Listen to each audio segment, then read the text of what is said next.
And welcome back to another episode of the Total Sports Live podcast. Yes, 2 podcasts in 2 days. That's probably a first here on the podcast. We've never done back-to-back shows, but we're doing a back-to-back shit. We're doing back-to-back shows this week. Another episode of the podcast. This is Jovan Alfred, joined by my guys Harrison Brown and Nick Earnshaw. As we're not going to be talking about football. Yes, I know we still got to get on our football stuff and our Eagle stuff. We slacking, but hey, life happens, folks. But we are going to talk about something else that's just exciting, and that's the Philadelphia Phillies being back in the postseason for the first time since 2011. Now, that's a long time. It's about over a decade ago. A lot of things happened in sports in a decade. A lot of different things. Cubs were in the World Series. Astros won a couple World Series. Nationals win the World Series. Braves win in the World Series. Eagles win in the Super Bowl. There's been a lot of unfathomable stuff. The Vegas Golden Knights getting to the Western Conference Finals in their first year. So it's been a lot of wild and crazy stuff. But we're not talking about that. We're talking about baseball. Phillies baseball back in action, better than ever. But however, before we do that and we talk about who they're playing in the wild card round, which is new this year in the MLB postseason, and we look forward to game one, which is on Friday locally on ABC. Shout out to the Phillies for getting the ABC slot, not ESPN. Shout out to them. Make sure you're following us on Twitter at Total Sports Live and checking out the podcast as well on Spotify, Google Podcasts, Apple Podcasts, Anchor.fm, and also make sure you're checking out TotalSportsLive.com for everything in the wide world of Philadelphia sports. You never know what you'll find out there. You might get some pen coverage. You might get some Philly stuff. You might get some Eagle stuff. Eagles weekly recap from Matt. You might get Knicks previews, looking at what's coming up in each game, even with a little hint of who's going to be broadcasting the game. Nice little mix in with the feature there on the previews. You just never know what you're going to find out there. We got basketball season, Blue Coat season, G League draft's going to be starting soon. So pretty much you know where you need to go. TotalSportsLive.com. But fellas, let's talk about it. The Phillies made the postseason for the first time in over a decade earlier this week and will now face the Cardinals in a 3-game wild card series, which I said is brand new. This year, the Phillies will have Zack on the mound, while the Cardinals are going to give the ball to Jose Quintana, which was a very interesting choice because a lot of people thought maybe they go with an Adam Wainwright or they might go with a Miles Mikolas, but no, they're going to go with Jose Quintana, who they acquired this season. But before we talk about that, first of all, how are y'all doing? And secondly, what were your guys' thoughts when the Phillies finally clinched their playoff spot? Because we all know that last week of the season, it was getting a little scary. Now it was it was not looking pretty, especially after they got swept by the Cubs. You needed the Brewers to completely fall flat on their face, and boy, did they. Oh, Jovan, it's great to be back, man, on the Total Sports Live podcast, talking some Phillies playoffs. We got Red October, guys. Red October. I'm so ecstatic for this. I'm not going to lie. My mood has completely done a 360, Jovan, when they clinch, because that week before, I was so aggravated with this franchise and this team. I was like, there's no way they're possibly going to blow another September again. It just couldn't happen, and it didn't happen. Everything was solved that night. They did it on their own accord, got into the playoffs, won that game in Houston. They dropped the final 2, but they won game 1. That's all that matters. The Brewers, they folded. They were out of it. They were terrible throughout the coming down the stretch. So, listen, I'm excited for the Phillies. I'm so glad that they're back in. It's been a long time since we've seen playoff baseball in this town. So I was just ecstatic. I was working, and man, just watching that final out, it's like, wow, we waited a long, long time for this. A lot of young players coming through this system through the past 10 years, guys who hadn't panned out, guys who came in on big contracts, didn't pan out. Finally, they get back to the postseason. They go into the luxury tax this year. It was just a big sigh of relief. And, hey, they're back in it. Hopefully we can get some home games. That would be nice, here in Philadelphia, but they're back in. You got to be excited. Most definitely, you definitely got to be excited. Like you said, you wish you had some home games, that they found some way to kind of get that home field, but it definitely wasn't going to happen this time around. But maybe next year, or maybe to the next round we get some home games. So you never know. What about you, Harrison? How's it going? And also, what was your thoughts when they clinched? Because like Nick said, you needed the Brewers to just collapse, and they pulled the Phillies in the last week of the season. You can't lose 3 or 4 to the Marlins the way they did. And they lost them in either the ninth inning or in extra innings. Like, it was almost like you were watching the Phillies of last year with the way they just collapsed down the stretch. That is a Phillies type of move, to go and lose games to the Marlins, important games to the Miami Marlins. I feel like we've heard that story before, but like you guys said, I mean, I think Nick really hit the nail on the head. It's so exciting. It's a sense of relief. Like we've mentioned, there's been a lot of collapse in September over these last few years. So when they were losing games, when they were struggling, it was easy to let your mind go to a dangerous place where it was there's a lot of panicking on Twitter. Exactly, on the radio, anywhere you go, people were like, I don't know about these Phillies. The beat writers were starting to get worried. Everybody was getting worried. It was concerning, but I mean, like you guys said, it was a sense of relief. I've been feeling real nostalgic this week. I don't know why. Ever since they clinched, I've been thinking about a lot of those runs that they made back in the day with Cliff Lee and Roy Halladay and Hamels and that 08 team and, Rollins, Hudley, we know that crew. Just been feeling real nostalgic, thinking back to those days, leaving school, trying to get home quick for the Friday game. What inning is it? It's the second inning. I know I missed an inning. So I'm really excited for tomorrow. Just be exciting to see them in the playoffs again, just different. I like this playoff field as a whole. I think it's going to be an entertaining, exciting time for baseball. I think the expanded playoffs should be fun. So I'm looking forward to getting it going. Yes, the expanded playoffs should be fun. I don't want to hear nothing from them from Get Off My Lawn Twitter about we shouldn't have an extra wild card, this, that, and the third. No, we need an extra wild card. You remember in the pandemic season when we had extra teams? It actually was kind of cool. We actually saw the Marlins win a series. Yeah, the Marlins made it further than the yeah. Hopefully the Phillies can add their name to the list of that. But looking forward to game one, which is, like I said, tomorrow. They get the second game of the quadruple header that's on the ESPN family of networks at 12. I think we have Rays Guardians featuring Shane McClanahan versus Shane Bieber. Two Shanes going at on the mound. That should be a very good matchup. But then right after that on ABC, so everybody that's local, they get ABC. You don't even gotta flick the channel. You're right there. ABC, you're getting Phillies Cardinals game one at 2:07. Wheeler on the mound against Jose Quintana, fellas. This looks like it's going to be a very good matchup, a very good game. And Zack Wheeler, impressive season this year. 12-7, 2.82 ERA, 163 Ks in 153 innings. 221 OBA. It wasn't the year like we saw last year, but he was pretty damn close to what he did last year. And you just look at what he did in August. He had a little rough, but he also was dealing with some injuries. But September, y'all, 2 starts, 0.90 ERA, was flawless. 8 Ks in 10 innings. I know he wasn't pitching that many innings, but still very flawless in the amount of time he has. And he's going against a Cardinals team who he's had success against this season in 2 starts, 10 Ks and 14 innings, 9 hits, no earned runs, and a 1.80 batting average for Wheeler. And then Jose Quintana, he's on the mound, and Quintana solid this season, surprisingly, even though at the age of 33, 6-7, 2.93 ERA. Not really a strikeout pitcher, but a guy that when he's pitching and when he's on, as we saw in his last few starts against the Dodgers where he had 6 strikeouts and against the Brewers where he had 7 strikeouts. When he's dialed in and locked in, he could give this Phillies team a run for their money. So we'll see what happens, but looking forward to game one, y'all. We're going to get to the Phillies, but let's talk about the Cardinals. What do we expect from the Cardinals just in game one? What do you expect them to try to do?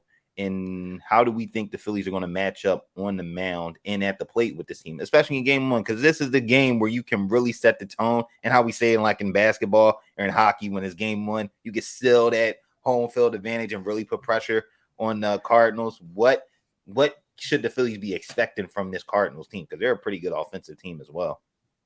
Yeah, I mean, Jovan, when you look at the numbers, I mean, these are 2 very evenly matched teams offensively in the Phillies and the Cardinals, both, I think, 3rd and 4th in the NL in batting average this season. When you have Paul Goldschmidt, you have the Nolan Arenados, Tommy Edmonds. I mean, these are three guys that led, were in top 15 in the league in WARs. I mean, they have some really, really talented players on this squad in St. Louis. But the thing is, Paul Goldschmidt and Nolan Arenado have combined for, I believe, 14 strikeouts combined against the combination of Wheeler and Nola. So I think, this is going to be a very interesting series. They've been kind of quiet in September. Paul Goldschmidt hasn't really gotten the bat going as of late. Arenado has been up and down as well. So, can they get hot against these Phillies pitchers? I mean, if you're the Phillies, you have to be excited. You have Nola and Wheeler. I'm very curious to see how this St. Louis Cardinals lineup responds offensively and see where their big bats, if they're big bats, come ready to go. Because, I mean, this is going to be an interesting series based on that front. So I'm looking forward to that matchup and the star power that we do have in this series on both lineups with the Cardinals and the Philadelphia Phillies. It's going to be very exciting to see. And the Phillies do lead the season series 4-3. So it's very, very evenly matched. I mean, only one more game they won than the Cardinals, but I'm looking for that lineup. What's that combination of Arenado and Goldschmidt going to do against these top two pitchers of the Phillies? Good point. What about you, Harrison? Because like you said, that combination on Arenado and Goldschmidt, we saw how they were hitting earlier in the season. Like you said, they cooled off, but in the playoffs, don't take that long to get hot. And if you're hot and locked in, if those two are hot and locked in, watch out if you're the Phillies pitching.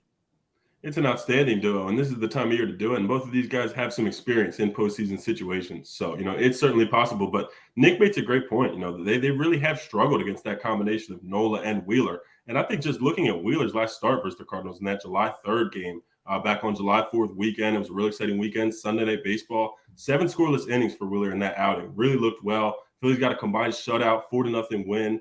I think that it really is. It's a great even matchup. I heard Nick mention that. That's just the truth. It's a very evenly matched. You could really look at these two lineups. Obviously, the Phillies definitely have a little bit more star power. There's some more familiar names, but you start looking at guys like Tommy Edman, Lars Nootbaar.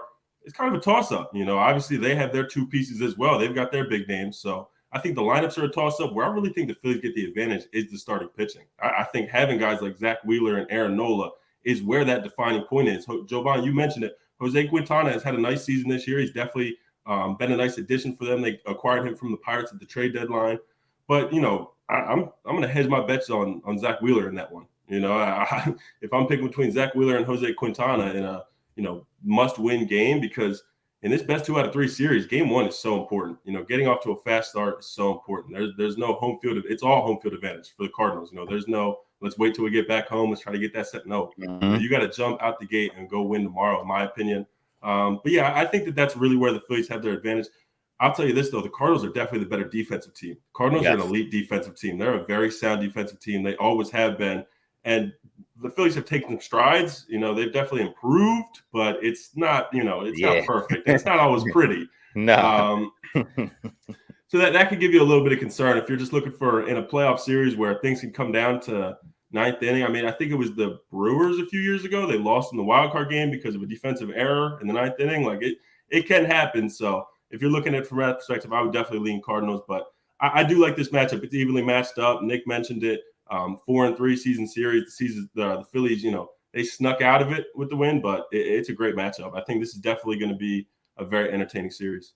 It is, and I think this series, I think this is going to be one of those series, and I think we could probably say it about all the wild card matchups, just because how when you look at every team's pitching staff and just the players on offense that all these teams have, this just screams this series, particular for just talking about the Phillies, where we're talking about they're going to be very close games. I don't see like a blowout, like one type of way. Like I feel like we're going to be like, oh, 7th inning, you're getting that feeling like, oh God, like here comes Sir Anthony Dominguez, and you're just sitting there, just like, all right, I hope this works out. Yep. Like you're going to be on the edge of your seat, and I think it's just because like y'all said, how evenly matched both of these teams are, and let's talk about game 1 because we already mentioned what the Cardinals are doing, what they have offensively, and like how they are elite defensively, and they also have guys like you mentioned. We're talking about Tommy Edman and those guys like that can just get on base. They don't have to hit for power. They can get on base, which is something that this Phillies team doesn't do, so well. But when we look at the Phillies offense, y'all, who do you think are some guys that have to step up for them to have success, not only in game one, but just for the series in general? I mean, the obvious answer is Bryce Harper. I mean, he struggled in the month of September, only batting 205 this year. So, or this month this past month in September. So he struggled since coming back from that injury. He's got to get going. I mean, there's no doubt in my mind that he's got to be the guy. He's getting paid like the guy. He's got to show up when they finally get to the playoffs. So his bat has to get going. And I'm also looking at Rhys Hoskins. What's Rhys Hoskins to be able to do? He's a we know he's a streaky hitter. What Rhys Hoskins are we going to get in these 3 games or 2 games? Bar none, depending on what happens in the first 2. So I'm very curious to see if Harper can get the bat going. What are you going to get out of Castellanos? He's going to be in the lineup. Now he hasn't had a great year this season. So what's Castellanos going to do? And then, starting Matt Vierling. They like the matchup in center field to start off this series against Quintana. So what are you going to get out of him? But I think it's got to be the big bats. I mean, Schwarber, he's still hitting home runs. He's leading off games with homers. You love to see that. And I think that's going to continue. I think he's going to continue to hit for power. I mean, that's just what he is. He's either a home run or a strikeout. I mean, that's just what you're going to get out of Kyle Schwarber. He's not going to hit for average, and he hasn't this season. So, I think you're going to get a lot of power out of Schwarber, but can they generate base runners? You're going to have to generate base runners in the playoffs. You got to move guys over. You got to play a little bit of small ball at times. I know that's kind of a lost art in today's game, but you got to find a way to generate base runners. And if the Phillies aren't doing that and the bats are cold and, they're just relying on the long ball to get them over the hump again, in these games, it might not go well for them if they, just rely on that long ball. I mean, they have pretty much all year long. It's worked out in some cases. In some cases, it hasn't. So I'm looking for the big bats to get it going. I mean, what's Bryce Harper going to do after batting 205 in the month of September? He's getting paid a lot of money to be the star of this team. He's got to get it rolling. And I think an underrated name to think about is Alec Boehm. I think Alec Boehm, he's hit over 250, I believe, in every single month this year. I mean, he had that big month, batting over like 400 in June or around there, July, whenever, back in the summer. So I'm looking forward to those guys, but I think Alec Boehm is going to be your underrated guy, and Bryce Harper is going to be the guy that has to get it going. I like both of those choices. What about you, Harrison? I agree with him. And Bryce Harper, he haven't really gave like those. Really haven't. I don't think he's hit that many home runs really since he's coming back from injury. So this is the time for him to show up and really make his mark in the postseason. And a lot of people said, well, he's not going to get this team there. He's not going to get there as organization. This is the moment and time and shot for him to really make a statement like, no, we're here to actually compete and we're actually here to win. And I feel like people are kind of sleeping on Bryce Harper right now because of the slump he's had and kind of acting as if it's not Bryce Harper, and this is not one of the best players in baseball and a guy who always shows up, in big spots. This is a guy who lives for the big moment. Obviously, we just mentioned it, that big contract that, the expectations that he has to live up to just with that on any given day. I think Bryce Harper is definitely going to come out to play. The name that really caught my eye, and just going back and watching some of the Phillies Cardinals games from that first little 10-day stretch in July when they played each other a bunch, Rhys Hoskins was crushing the ball against the Cardinals earlier this year. Went 9 for 25, had a 360 batting average, 3 home runs and 4 RBIs this year versus the Cardinals, according to Roto World. He really was. He had a home run off Waino, had a home run off Mikolas, was really getting after the ball, getting after pitches early, first, second inning, third inning home runs. So I'm intrigued by that. I would love to see him kind of put some of that together because Nick mentioned that he's a little bit of a streaky, inconsistent guy. If he can really get it going and put together a nice stretch, a nice 2 or 3 game stretch, that could be huge for them. I think Kyle Schwarber is the catalyst of the lineup right now, though. I think that's kind of where the lineup lives and dies through. Even with him in that leadoff spot in the modern leadoff where you hit 46 home runs and still lead off. It's crazy. Wouldn't have thought about it 10 years ago. It's a new, thing. I love it though. I think it gives them a spark. I think it'll give them a spark tomorrow too. I think from the first pitch Jose Quintana throws, Kyle Schwarber's in the box. You got to be on your A game. You don't have a pitch to, waste. You don't have a mistake in that first at bat. So, and boy, it would be something if Busch Stadium was real quiet at 2:08, 2:09 p.m. tomorrow. If we can make it quick, if we could get one off Schwarber's bat to start the game, it would certainly go a long way for momentum. So those are really my two guys. I'm really intrigued by Rhys Hoskins. I think he could have a big series, and his first playoff series, him being a guy who's been with the Phillies for so long, there's a lot there. There's a lot, to go with that emotions of that. Who knows how much longer he'll be a Philly when you really start looking down the road in the future. So I'm intrigued by Rhys Hoskins. Hoskins is a good one, and while you were talking about him, I looked up his numbers this season. Obviously, he has more home runs against righties, but he's only hitting 233. However, Jose Quintana is a lefty, and that's why you get Matt Vierling. Yep, there that's you why go. You get Matt Vierling in center field. Rhys Hoskins this season, 8 home runs, 20 RBIs, 22 walks, hitting 286 against lefties. So there's an opportunity. We know Rhys strikes out at times and at moments, and he had a couple of strikeouts during the last week of season that were puzzling, but he still found a way to hit 64. But we know one thing also about Rhys is that when that ball is hung in the middle of the plate, he does not miss. So he, like you said, he has to capitalize in this game. In this series, I think, like you said, Alec Bohm has to be huge as well, just because he's going to be like the catalyst and starter for that bottom of the order, which you don't really know how that's even going to shake out right now. Yeah, I mean, he led this team in batting average this year. He was arguably, he was their best hitter. If we want to be honest, he was their best hitter. I mean, Alec Bohm has really come on the scene this season, and we were kind of waiting and seeing with Alec Bohm, and we've had disappointments like Spencer Howard over the past couple of years. We've had our prospects over the years, and finally Alec Bohm kind of broke out this year, and I think he's going to be a big key to this Philly success. I mean, even his defense got a lot better. He's improved there, but his bat has been so huge for this team. And, in a 3-game series, you're going to need him to come up big. For sure. And I'm going to bring up a guy that probably none of us have brought up yet, but I'm going to throw him a bone. I'm going to throw him a bone. And that is none other than Nick Castellanos. Castellanos has really had a quiet season. It's not the Castellanos that we saw in Cincinnati who, had the top button unbuttoned and it was just, slamming home runs like it wasn't nothing. It was just like, damn, this guy's good. But also Jesse Winker hasn't been the same guy either. I don't know if that's a Cincinnati thing or just, new place, new town. But I'm going to give him the benefit of the doubt in that Castellanos, an NL Central guy for the last couple of years, playing against the Cardinals this season, hitting 263, 13 home runs, 60 RBIs. Not great, but it's not what we saw last year. However, I do think there is something there.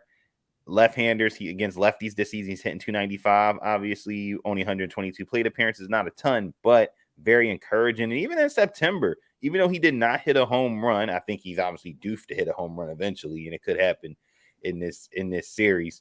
He's hitting in September. He hit 357 and 14 at bats. That gives me some encouragement going into this series to know that he could possibly make some noise. And even how he performed on the road this season. On the road, he hit, where is it at? I just actually saw it, actually. And on the road this season, he hit 276 with 6 home runs and 31 RBIs. So just knowing that, I feel like he's another guy that, like we talk about the Hoskins, we talk about the Harpers, the Bohms, the Vierlings. Castellanos, for someone who hasn't had the best of first years in Philadelphia, he can kind of make himself a playoff legend in this series if he starts being the guy that we know that we can do. Not the guy that's going to swing for power, but just the guy that can just get on base, get guys moving, and get them going. Because when the Phillies, I feel like they're going to try to beat them with the long ball, but as we know with this team, they can get cold, and you're going against a team like we mentioned earlier in this podcast, that they can get on base and really work the bases, and that's not necessarily good. So I don't know about y'all, but I don't want to see guys going to their first pitch swinging, first pitch hacking.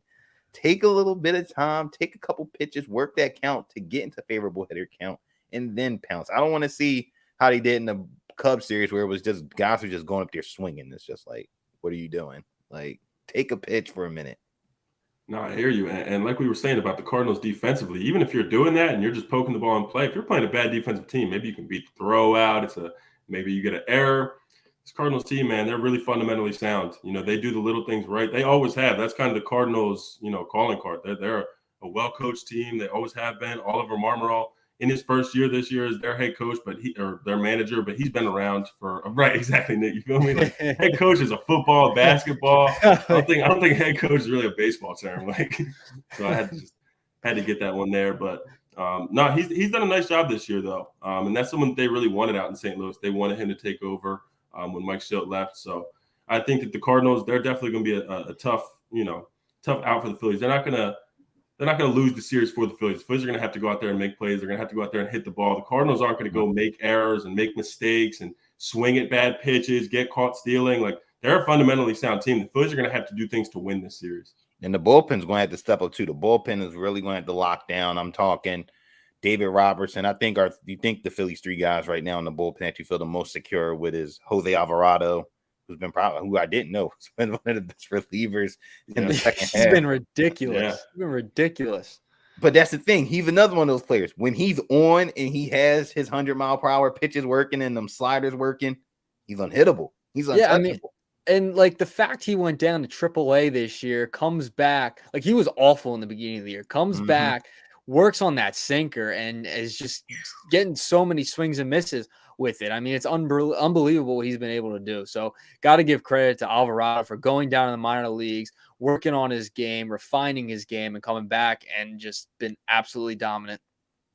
Yeah, so when you add him in the mix, you're probably him, David Robertson, who was a little shaky, but I think he's kind of worked the kinks out. And then surprisingly, he might be the team's new closer. It's crazy to say this, but Zack Eflin, he might be the team's new closer, which is crazy to say, but he weirdly has the makeup for it.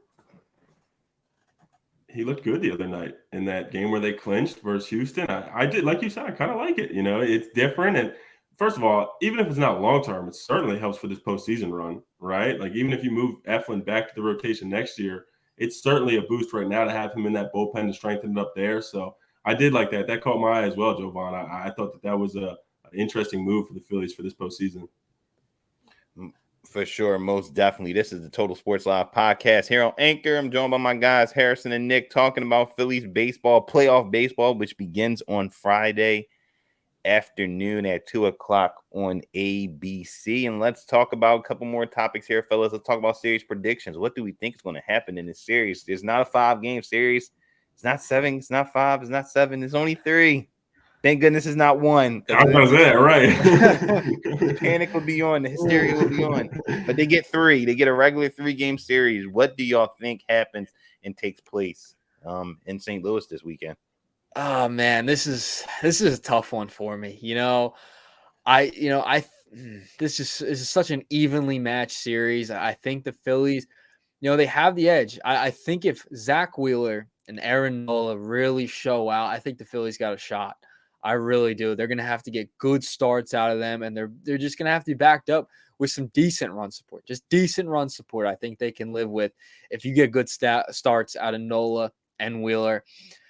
I'm going to take the Phillies. I don't know. I have this weird feeling they're just going to play a little bit of spoiler this year. They've had some success against this Cardinals team. Like Harrison mentioned earlier, Rhys Hoskins, or Jovan, someone mentioned it earlier, Rhys Hoskins, he's been really good against the St. Louis hitters this year. And I think, you might see a big series out of him. And I think Alec Bohm is going to show up. I really do. I think he's, kind of the key to this series. Alec Bohm showing up. I think you're going to get him to show up. I think the Phillies are going to take it. I think it might take 3 games, though. I think I'm going to take the Phillies in 3 games. I think this is going to be insanely close, and it's going to be closely watched because of how close it's going to be. I'm going to go Phillies. Why not, right? Let's get some October baseball at Citizens Bank Park. Why not? Let's go for it. Phillies in 3. I like it. Also, probably my heart won't take it. But okay, we'll roll with Phillies in 3. What about you, Harrison? How do you think this series ultimately plays out? Phillies in 3 sounds great in a 5-game series. Just make it quick, just 1, 2, 3. But no, like Nick said, this is going to be a fun one. I think a lot of people are going to have fun watching this series. I think that this is going to be a big series for the Phillies just in general. I think even if they don't wind up winning it, just this postseason experience could be such an important, key factor. There's a lot of young guys on this team. There's a lot of, like we've been talking about, homegrown Phillies who are kind of in that middle age, between veteran and young guy. That just getting this experience for all those guys is so important. I want to lead with Nick. I want to say, that the Phillies are going to win this series. And I think that part of it is the starting pitching. Like Nick said, just the Wheeler and Nola, just how dominant those two are. Just such an intriguing thing. I mean, it's hard to say that either one of them is going to lose their start. Which one of them are you going to pick to lose their start, Wheeler or Nola, especially with the matchups? Like Wheeler and Quintana, Nola and Mikolas. I like the odds there. Where you get scared is if it comes out of the bullpen, which it likely will. It likely will be a close series, like Nick said.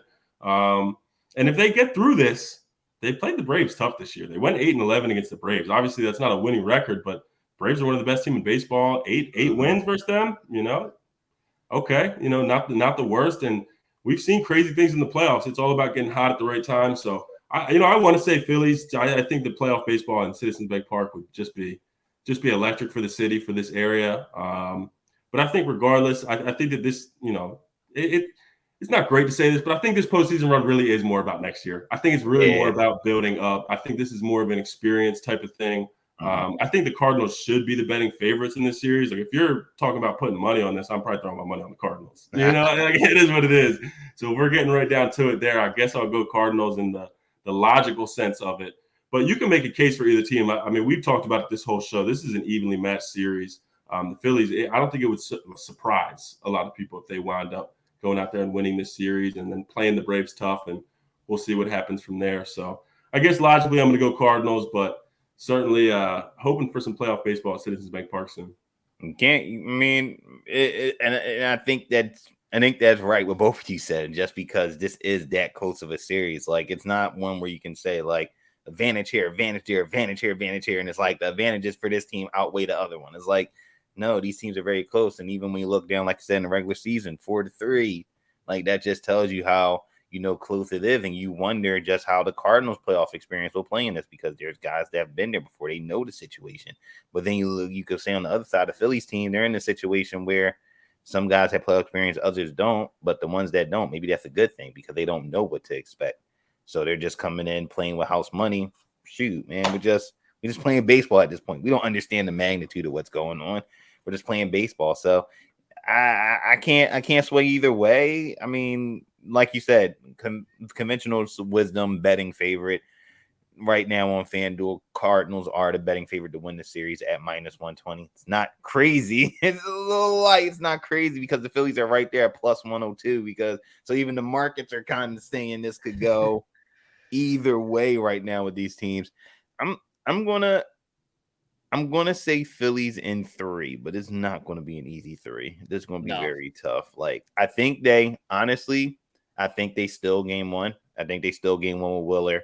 I think they lose game 2, and that's not because Arenado like just bombed or anything. I just think they're going to get there. Cardinals are not going to get swept at home. If they do, then shoot. I mean, if anything's off the table at that point if they get swept. But no, I'd see it's going to be a close series, and then game 3, Ranger Suarez, comes out, does this thing, and Rob Thompson, when in doubt, he's going to make the move, and he's probably going to pull the strings to get maybe a Bailey Falter or somebody up quickly to kind of stabilize the situation. So I think the Phillies pull it out because I just think they just have nothing to lose at this point. But even if they do lose this series, like Harrison said, it's a learning experience. It's a growth like we saw back in 2007 where they lost to the Rockies, a growth experience for them to then catapult into next season. So we got one more topic here before we wrap up. And that is there anything else in the MLB playoffs that's going to be on your guys' viewing screen? Like, is there a series? Are there players that you're excited to look for? Because, like we talked about it, just outside of this Phillies Cardinals series, there's a lot of great matchups, a lot of great players that's going to be in the playoffs. And for a lot of these guys, first time, really, there's a lot of first timers making their way into the playoff picture. For me, I'm not going with a particular series, but 2 particular teams, and they're both up in New York. They're 2 different stories with those teams. You look at the New York Yankees, they seem to choke every single year, and they have the home run king and Aaron Judge now. There's so much hype with the Yankees, but they did not play well in August, in the summer. They kind of had a downturn throughout the season. So I'm very curious to see how the Yankees pan out this postseason, because they seem to always find a way to lose in the postseason, whether it was the Altuve home run, the Michael Brasso big hit with the Tampa Bay Rays. I mean, there's been so many instances where the Yankees just have fallen apart as Aaron Boone has been the manager. So I'm very curious to see what the Yankees do. And then the Mets. What the heck happened to the Mets? I mean, they led the NL East the entire year, and the Braves come in, swoop it at the end. And, I'm very curious to see. I mean, they have a great starting pitching. I mean, they've been good this season. What happens with the Mets? Are they going to be kind of the disappointment of the NL and Major League Baseball this year? Are they going to bounce in the first round? What's going to happen with the New York Mets? So those are the two kind of teams I'm watching. Those New York teams, because there's two just very interesting stories with how those teams' seasons have gone. I like that. Yeah, there's a lot of pressure on both of those teams. Tons of pressure for how they performed in the regular season. What about you, Harrison? Yeah, I'll be watching that Mets-Padres series closely. I think that's going to be a fun series. I think people are kind of forgetting about the Padres almost, it feels like. They had a lot of high expectations last year. People were really thinking that the Padres were going to make their big run and compete with the Dodgers, and then it wound up being the San Francisco Giants out of nowhere, and the Padres struggled. They were, around 500 for like most of the year, it felt like. Fernando Tatis missed time this year. That's kind of their calling. That's kind of their guy. That's kind of what people are talking about with the Padres. So I feel like the Padres are just underrated heading into this playoff. Nick mentioned it. The Mets really struggled down the stretch, but I still think they're one of the most talented teams in the NL, no doubt. The Mets are loaded. Nick said it like, that pitching staff is just unbelievable. And when you really start to think about it in terms of a series, having to go up against Scherzer and DeGrom and potentially back-to-back nights, I mean, that sounds like, really, really a tough 2-day stretch for any team, for any lineup. So the Mets are definitely an interesting one. And then, I like some of these teams out in the AL too. I just think that these next few series are going to be fun. These are a lot of underrated teams. You're really thinking about the Astros and the Yankees in the AL, right? But could the Rays maybe do something fun? That pitching matchup you mentioned, Jovan, McCallahan and Bieber, is going to be a lot of fun tomorrow before the Phillies game. Those are two really good young pitchers on a playoff stage. That should be a lot of fun. The Blue Jays and Mariners are two really interesting, fun teams that you don't always see in the playoffs either, right? So it's just a different matchup, a different set of teams. Cool to see the Mariners in after that drought. So I said at the beginning of the show, I'm just really excited for playoff baseball in general. I think it's going to be a lot of fun. Yeah, it definitely will be a lot of fun. Like you said, Mariners, it's been 20 years. It's been longer than the Phillies. So, they're going to try to put on a show, and that series just loaded with pitching talent on both sides. That's going to be fun to watch. And you have, just offensive talent on both sides. We're talking, Vlad and, Bo and George Springer and Teoscar Hernandez, Matt Chapman, J.P. Crawford, Ty France, the AL Rookie of the Year, and Julio Rodriguez, who, can make some noise and probably will look to make a statement. And then, like you said, the Rays, the team they've been there, done that. They know how this thing goes. And they play baseball the unconventional way. They don't care how you feel. They don't care that they don't have like 3 guys that can go out there and throw 7 innings. They will throw guys out there to only throw 3 or 4 innings and then kill you with their bullpen of guys that you just like, where did they come from? How did they get there? Or a lineup where you're like, how did they get there? What do they do? So it's going to be fun. Like you said, it's going to be a fun playoff. I'll say it's going to be a fun playoff. I think game 1 in each series will tell us a lot about all these teams. Like, how do you react when you're down? Do you clutch up or do you figure it out? And will you be ready for game 2? Because you got to get that out your system quickly. Game 1's over. You got to move on to game 2 because there's no resting. You got to be ready because your playoff future is on the line there. So that's going to wrap up the podcast. Quick podcast as we break down the Phillies playoff preview here on the Total Sports Live podcast. Appreciate everybody once again for checking out and tuning in on the podcast. Hopefully we'll be doing another one of these. Maybe if they get to NLDS, we will be back for another one. Looking forward to that Brave series. Trust me, we'll know by this weekend what's going on. Yeah. If It'll not, quick. Right. If not, we will be shifting our attention back to those Philadelphia Eagles and to your town, your team, your Philadelphia 76ers as they begin their regular season very soon. And then we got the Blue Coats starting. So you already know it's going to be a very busy winter for the Total Sports Live podcast and totalsportslive.com. But before we go, fellas, anything that we need to plug, anything that you want to say before we wrap and put a bow on this episode? Nothing much. Jovan, you can always catch you on the Sporting News now, putting out some great content. I'm over at WIP now, producing shows. So if you're up in the middle of the night, want to hang out, and just just come on over and listen. So yeah, that's pretty much it for me. Yeah, just make sure you guys are checking out TSL.com, totalsportslive.com. I know we'll definitely have some Phillies content up, especially if they come out and win tomorrow night and win this series. We'll definitely have some stuff going on there. Fantasy football, if you guys need some fantasy football advice, we had a great podcast last night with Keaton. Had a lot of fun with that one. Definitely got to tune into that. Right. Definitely think folks should check that out. Got some waiver wire ads for you guys. But yeah, other than that, man, appreciate you guys and looking forward to some postseason baseball, man. It's the best time of year. It is the best time of year. So if you ain't got nothing to do tomorrow, kick back and watch baseball from 12 at noon till tomorrow night at 8 o'clock. I think that's the last game. I think last game was at 8 something. So a lot of action. Hopefully you enjoy the playoff baseball. And if the Phillies somehow make it out of the wild card round to NLDS, we will be back for another episode. And if not, we'll put a bow on the season and talk about just what happened and what can he do in the offseason. So there's two paths here. But that being said, everyone, thanks again for tuning in. From me, Harrison, and Nick, everyone have a good one, and we will talk to you all very soon.